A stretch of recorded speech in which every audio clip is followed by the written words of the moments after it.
A very good morning, dear students, and welcome you again. In this video, you are watching the interchange of simple into complex sentences. In the previous video, I explained how to change a simple sentence into a complex sentence. I think you had watched it, and in a simple sentence, as you know, simple sentence means only one clause, and that clause is independent clause, and in that clause only one subject and only one finite verb, means only one subject and only one predicate. That is called a simple sentence. And when you change into complex one, means you have to make two clauses. First clause independent clause and second is dependent clause. So for making the dependent clause, you need a word or phrase that has to be changed into a clause. So here let's see an example. I bought my uncle's house. This is simple one. How it is simple? I bought my uncle's house. I is a subject. I is a subject. And bought my uncle's house is a predicate. So only one subject and only one predicate. And what is what? What is finite? So in this sentence we see there is only one subject and only one finite verb. So how we change into a complex one? So first of all we have to look at a word or phrase that has to be changed into a clause. तो देखिए मैंने खरीदा, क्या खरीदा? अपने uncle का घर। मैंने अपने अंकल का घर खरीदा। तो इसे जब आप कॉम्प्लेक्स में चेंज करेंगे तो आप कहेंगे कि मैंने वो घर खरीदा जो मेरे अंकल का था। अब इसे कैसे लिखना है कि मैंने वो घर खरीदा जो मेरे अंकल का था? तो इसमें आपको जो चेंज करना है माई अंकल्स हाउस, ये जो फ्रेज आप देख रहे हैं माई अंकल्स हाउस, मेरे अंकल का घर, इसे आप डिपेंडेंट क्लॉज में आप चेंज करेंगे। तो कैसे चेंज करेंगे? आप क्या लिखेंगे? I bought. अब सबसे पहले आप बताएंगे आपने खरीदा क्या? आई बॉट द हाउस। सबसे पहले आप बताएंगे कि आपने क्या खरीदा? हाउस। इस हाउस को हम क्या करेंगे? पहले ले आएंगे और उसके पहले आर्टिकल कौन सा लगा देंगे? द। तो आई बॉट द हाउस, मैंने घर खरीदा। अब आप इसमें वो क्लॉज जोड़ेंगे, मीन्स कि आप इस घर को आप डिस्क्राइब करेंगे कि ये घर कौन सा है, कौन सा घर? तो आप बताएंगे मैंने वो घर खरीदा जो मेरे अंकल का था। तो कैसे कहेंगे? तो इसके लिए चूँकि आप इस नाउन द हाउस को आप डिफाइन कर रहे हैं, डिस्क्राइब कर रहे हैं, तो जाहिर सी बात है इसमें आप आगे जो क्लॉज लगाएंगे वो कौन सा क्लॉज होगा? वो एडजेक्टिव क्लॉज होगा। तो कैसे कहेंगे? अब आप जानते हैं द हाउस के लिए जो रिलेटिव प्रोनाउन आएगा वो कौन सा आएगा? वो आएगा विच। तो ये विच जो है, यहाँ से हम इस क्लॉज को बिगिन करेंगे। तो I bought the house which, which किसके लिए आया? हाउस के लिए आया। मैंने वो घर खरीदा जो, ये विच का मतलब क्या है? जो मेरे अंकल का था। तो अंकल का था मतलब अंकल का मालिकाना हक उस घर पे था। तो इसके लिए एक इंग्लिश में वर्ड होता है बिलोंग। तो यहाँ पर बिलोंग वर्ड आएगा। तो क्या क्या कहेंगे? Which belong to, past tense ये बिलोंग हो जाएगा। Which belong to my uncle. तो which belong to my uncle का मतलब क्या हुआ? जो मेरे अंकल का था। कौन चीज़ मेरे अंकल की थी? वो घर जो मैंने खरीदा। तो I bought the house which belong to my uncle. तो यहाँ पर जो डिपेंडेंट क्लॉज कौन सा है, इंडिपेंडेंट क्लॉज कौन सा है, इसको देखते हैं। तो जैसा कि मैंने आपको बताया था कि जो डिपेंडेंट क्लॉज होता है वो हमेशा सबऑर्डिनेटिंग कंजंक्शन से बिगिन होता है। तो सबऑर्डिनेटिंग कंजंक्शन यहाँ पे कौन है? यहाँ पे विच है। तो which belong to my uncle, ये जो क्लॉज है ये डिपेंडेंट क्लॉज है। और आई बॉट द हाउस जो आप देख रहे हैं ये इंडिपेंडेंट क्लॉज है। तो इस तरह से एक कॉम्प्लेक्स सेंटेंस जो दो क्लॉजेस से मिलकर के बनता है, और वो दो क्लॉजेस ये हैं। चलिए नेक्स्ट सेंटेंस पे आते हैं। It is never too late to adopt a good habit. अब ये देखिए यहाँ पर इस टू वर्ड को आप देख रहे हैं, ये टू क्या है, टू ये एडवर्ब है।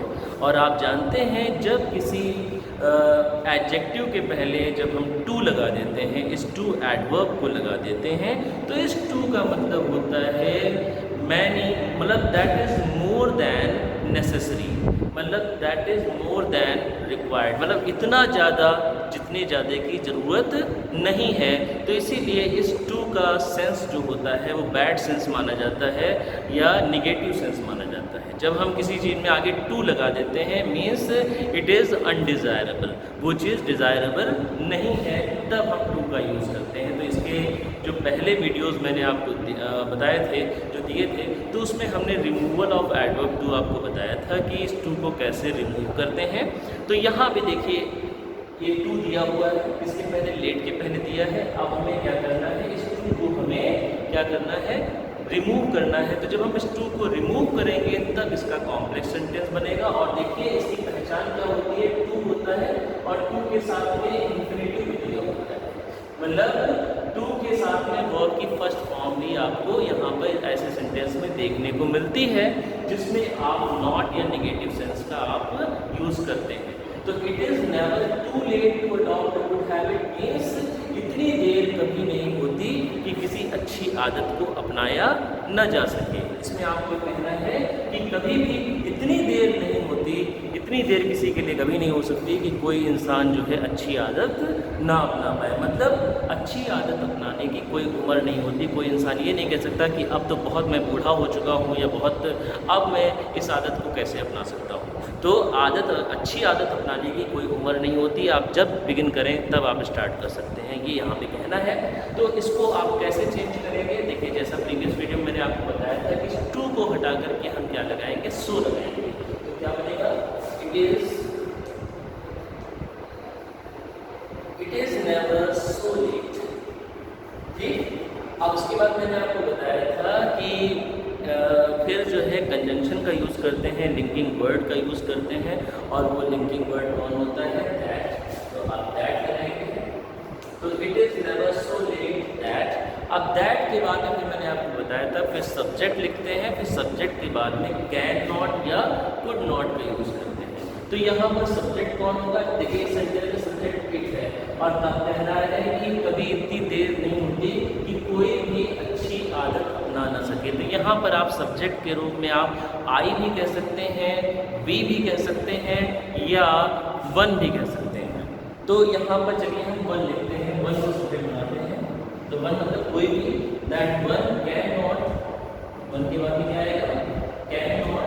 अब उसके बाद में इसका वर्ब कौन है, adopt, adopt a good habit. तो अब ये सेंटेंस कॉम्प्लेक्स बन गया कि it is never so let that one can not adopt a good habit, that is a complex one. देखिए ये भी दो क्लॉजेस से मिलकर के बना है, that one can not adopt a good habit, that becomes a dependent clause. और ये जो कंजंक्शन आपने देखा जिसमें सो लगाते हैं, फिर दैट लगाते हैं, कैन नॉट या कुड नॉट का यूज़ करते हैं, तो ये वाला क्लॉज जो है वो हमें एडवर्ब क्लॉज बताता है। और एडवर्ब क्लॉज में ये कौन सा सेक्शन है, ये रिजल्ट है, ये रिजल्ट शो करता है। तो जहाँ पर सो के साथ में सो के बाद में दैट आए तो वो क्या होता है, रिजल्ट होता है। चलिए अब नेक्स्ट पे आते हैं, टेल मी योर एड्रेस। देखिए बहुत ही सिंपल सा सेंटेंस है, छोटा सा सेंटेंस है, एक इम्परेटिव सेंटेंस है। आप कह रहे हैं टेल मी योर एड्रेस, मुझे अपना एड्रेस बताओ। अब देखिए इस एड्रेस जो कि नाउन है इसको हम डिफाइन करेंगे। तो एड्रेस क्या होती है, एड्रेस जो होता है आपके घर का पता होता है। तो घर का पता मतलब आप जहाँ पर रहते हैं, तो इसको आप कहेंगे टेल मी योर एड्रेस, मतलब मुझे बताओ जहाँ तुम रहते हो। तो जहाँ तुम रहते हो, जाहिर सी बात है वो तुम्हारा क्या होगा, वो तुम्हारा एड्रेस होगा। तो इसको योर एड्रेस जो नाउन है इसको हम क्लॉज में चेंज करेंगे, डिपेंडेंट क्लॉज में चेंज करेंगे। कैसे, देखिए टेल मी इसका इंडिपेंडेंट क्लॉज है, तो टेल मी वैसे ही रहेगा, टेल मी मुझे बताओ। अब आप इसको क्लॉज में चेंज करेंगे तो ये क्या हो जाएगा, योर एड्रेस तुम्हारे रहने का स्थान, मतलब तुम कहाँ रहते हो। तो ये हो जाएगा वेयर, वेयर के बाद सब्जेक्ट, यू रहते हो, live. Tell me where you live, बताओ जहाँ तुम रहते हो, तो वेयर यू लिव ये हो गया डिपेंडेंट क्लॉज। हमने किसको चेंज किया, योर एड्रेस को हमने क्लॉज में चेंज कर दिया, वेयर यू लिव। तो चूंकि योर एड्रेस एक नाउन है, तो नाउन से जो आपने बनाया वो क्या बना, नाउन क्लॉज बना। तो ये जो डिपेंडेंट क्लॉज है, जो सबऑर्डिनेट क्लॉज है, ये कौन सा क्लॉज है, ये नाउन क्लॉज है। ओके, अब हम नेक्स्ट पे आते हैं। देखिए फोर्थ और फिफ्थ दोनों में विदाउट का यूज हुआ है, तो जाहिर सी बात है इन दोनों में कंडीशन लगेगी, एडवर्ब क्लॉज की कंडीशन लगेगी। और कंडीशन में कौन सा यूज़ होता है, इफ़ यूज़ होता है। आपने पिछले वीडियो में पढ़ा था कि जहाँ पर कंडीशन दी हो वहाँ पर हम इफ़ लगाते हैं या अनलेस लगाते हैं।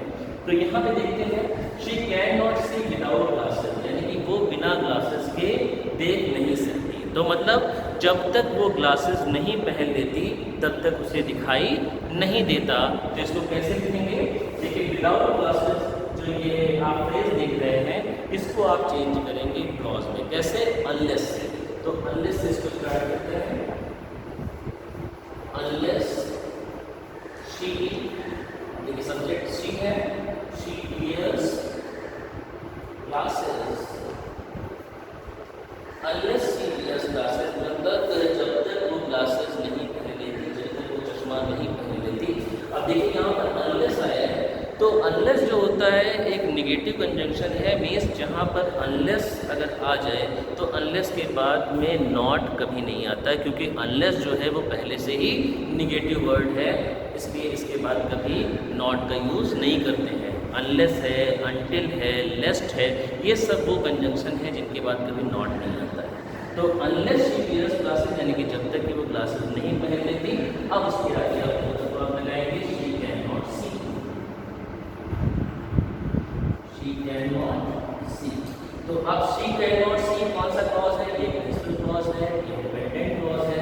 और अनलेस शी वियर्स ग्लासेस जो देख रहे हैं ये कौन सा क्लॉज है, ये डिपेंडेंट क्लॉज है, जो क्या शो कर रहा है, कंडीशन शो कर रहा है। ओके, तो ये एडवर्ब क्लॉज है।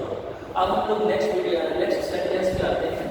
यहाँ पे देखिए विदाउट यूज हुआ है, without your help I would have failed. लेकिन ये सेंटेंस इस वाले सेंटेंस से काफ़ी अलग है, काफ़ी डिफर है। There is much difference between these two sentences. So how we can understand, first of all देखिए यहाँ पर जो विदाउट ग्लासेस के बाद जो सेंटेंस जो था उसमें वर्ब यूज हुआ है कैन नॉट सी। अब यहाँ पर यूज हुआ है आई वुड हैव फेल्ड। तो तुम्हारी हेल्प के बिना आई वुड हैव फेल्ड, तो आई वुड हैव फेल्ड का मतलब क्या हुआ, देखिए वुड हैव और उसके साथ जब थर्ड फॉर्म लग जाए तो वुड हैव या शुड हैव या माइट हैव ऐसे जब आते हैं और उसके साथ में वर्ब की थर्ड फॉर्म लगती है तो इसका मतलब है कि ऐसा काम हो सकता था पर हुआ नहीं। अब जैसे आपने कहा आई वुड हैव फेल्ड, तो इसका मतलब क्या है, इसका मतलब हुआ मैं फेल हो गया होता। इट मीन्स कि मैं फेल हुआ नहीं लेकिन मैं फेल हो सकता था। तो जो एक्शन न हुआ हो लेकिन ये कहें कि ऐसा हो जाता तो वहाँ पर हम वुड हैव का यूज़ करते हैं और वुड हैव के साथ में थर्ड फॉर्म का यूज़ करते हैं। तो इस सेंटेंस की मीनिंग क्या निकल रही है कि तुम्हारी हेल्प के बिना मैं फेल हो सकता था या मैं फेल हो गया होता। मीन्स तुमने मेरी हेल्प की और मैं फेल होने से बच गया, ये आप कहना चाहते हैं।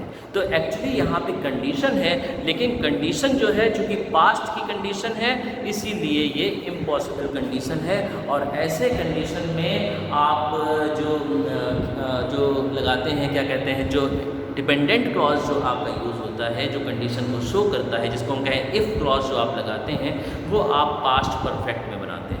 यानी कि यहाँ पर जो विदाउट योर हेल्प को जिस क्लॉज में आप चेंज करेंगे उसे आप कौन से टेंस में चेंज करेंगे, पास्ट परफेक्ट टेंस में। और पास्ट परफेक्ट टेंस जो होता है उसमें हैड प्लस थर्ड फॉर्म का यूज होता है। तो कैसे कहेंगे, देखिए सब्जेक्ट है आई और यहाँ पर है तुम्हारी हेल्प के बिना। तो आपको कहना है कि अगर तुमने मेरी हेल्प न की होती तो मैं फेल हो गया होता। तो अगर तुमने मेरी हेल्प न की होती, इसके लिए पहले क्या लिखेंगे, if you had not, if you had not. अब हेल्प की third form help, if you had not help me, means अगर तुम मेरी हेल्प न कर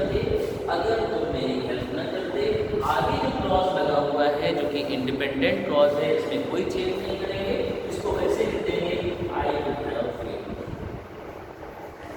आई वुड हैव फील्ड। तो ये जो क्लॉज आपने जो फिफ्थ सेंटेंस आपने देखा, ये कंडीशन शो कर रहा है क्योंकि यहाँ पे इफ लगा हुआ है। और ये कंडीशन जो है, चूँकि कंडीशन भी तीन तरह की होती हैं, पॉसिबल कंडीशन, इमेजिनरी कंडीशन और इम्पॉसिबल कंडीशन। तो ये जो इम्पॉसिबल कंडीशन ये वाली है, क्यों? क्योंकि ऐसी कंडीशन जो पास्ट टेंस में बताई जाए कि अगर तुम ऐसा करते तो ऐसा हो जाता, अगर तुम मेरे पास टाइम से आगे होते तो मैं तुम्हारी हेल्प कर सकता था। तो ऐसी कंडीशन जो होती हैं वो इम्पॉसिबल कंडीशन होती हैं, या condition in the past tense होती हैं। तो ऐसी कंडीशन को लिखने के लिए जो कंडीशन जो होती है वो पास्ट परफेक्ट टेंस में होती है, और जो मेन क्लॉज होता है उसमें would have plus third form का यूज होता है। तो if you had not help me, ये इसका कौन सा क्लॉज हो गया? डिपेंडेंट क्लॉज हो गया। और एक चीज़ और कि इस सेंटेंस में चाहे तो आप इफ न लगाएं, ऐसे सेंटेंस को आप विदाउट इफ भी बना सकते हैं। तो बस आपको क्या करना पड़ेगा, ये हैड जो है पहले लाना पड़ेगा। तो इसको क्या करना पड़ेगा, had you not help me, अगर तुम मेरी हेल्प न करते, had you not help me I would have failed. तो ऐसे सेंटेंस को दो तरह से लिखा जा सकता है, चाहे तो आप इफ को हटा दें और हैड को आप पहले ले आए।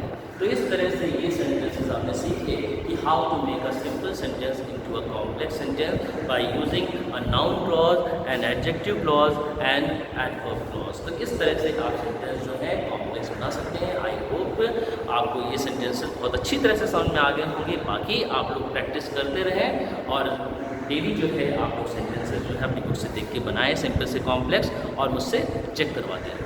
Thank you.